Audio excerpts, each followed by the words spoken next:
escribir. Así que se limitaba a cortar y pegar lo que otra persona había escrito.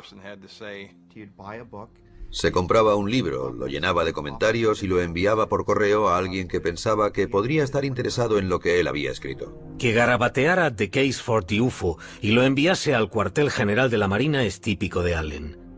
Pero fue un tiro a ciegas que dio en la diana, desencadenando una impresionante reacción en cadena.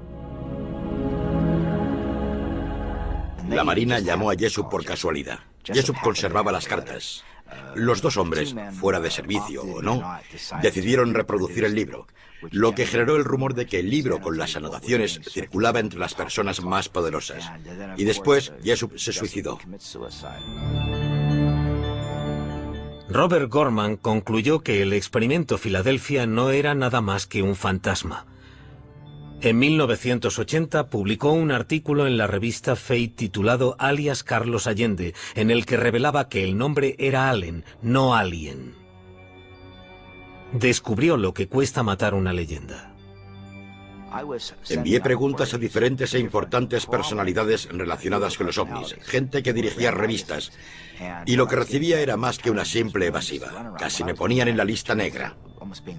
Todo iba bien cuando escribía artículos a favor de los ovnis y sobre los hombres de negro y los misterios del universo, pero no querían saber nada de Carlos Allende. El propio Allende contestó con amenazas de muerte. En el reverso de un sobre que envió a su padre, incluso mencionaba que el único motivo por el que no había matado a Gorman era porque aún no lo había atrapado. De hecho, ambos hombres acabaron por conocerse personalmente, pero en persona Allen era cualquier cosa menos intimidante. Probablemente el anticlímax de mi vida haya sido conocer al Carlos Allende, de carne y hueso. Porque no supuso nada mágico para mí. No me interesaba, no me intrigaba el destructor desaparecido. No me intrigaba saber si era un extraterrestre, porque sabía la verdad.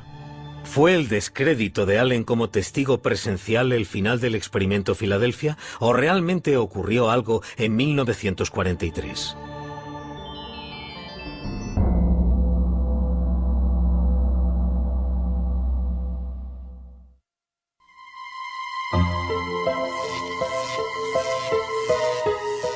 A continuación, lo que dijo la Marina y cómo se desvaneció la leyenda del barco desaparecido.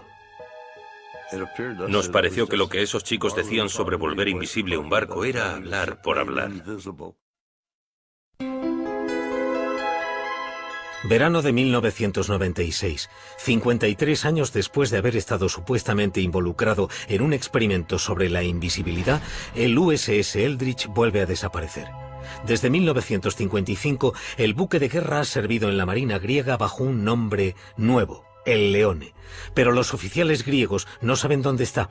Les avergüenza contarle a un periodista de Playboy que le han perdido la pista a un barco de 1.200 toneladas. El Eldridge, también conocido como Leone, pronto aparece en un depósito de rescate de Creta.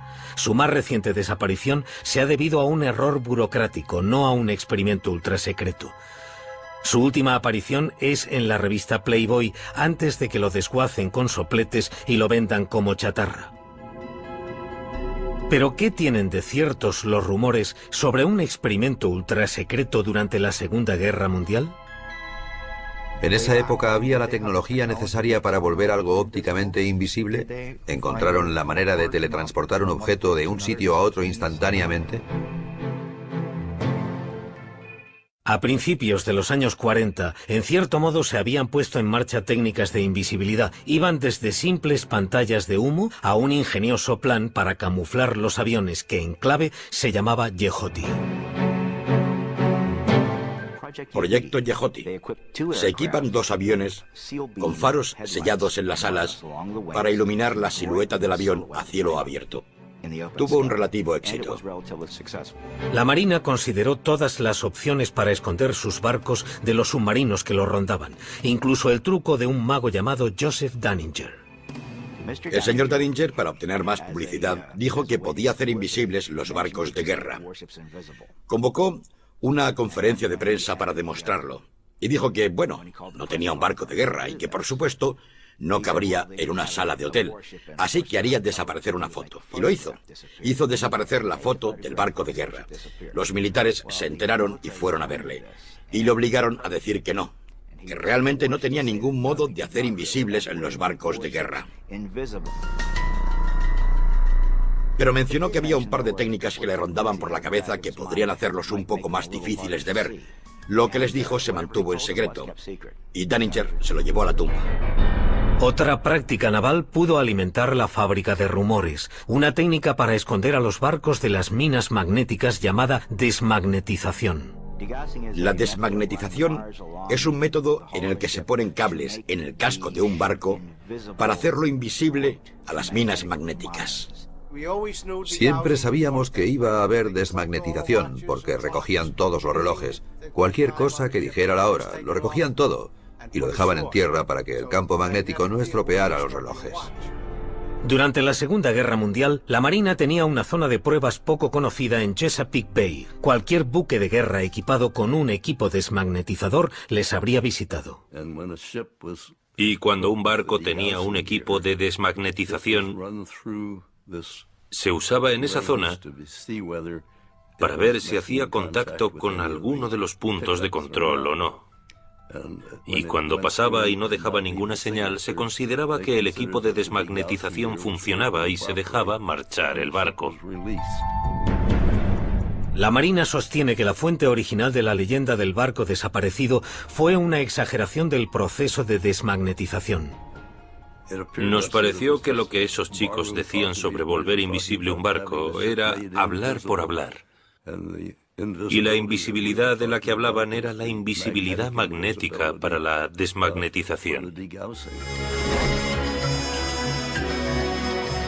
En cuanto a los rumores de teletransporte, algunos trabajos modernos en ese campo nos dan un poco de perspectiva. Por ejemplo, en Caltech, en Pasadena, sobre una mesa que flota sobre un cojín de aire. Disparando un rayo láser a través de un laberinto de espejos, los científicos producen un efecto llamado teletransporte cuántico. Es la realización en miniatura de algo sacado de Star Trek.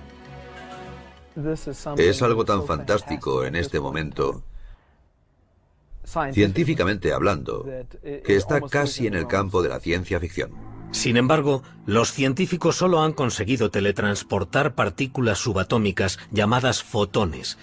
Lo que no prevén es la manera de teletransportar cualquier objeto sólido, y mucho menos un buque de guerra de 1.200 toneladas.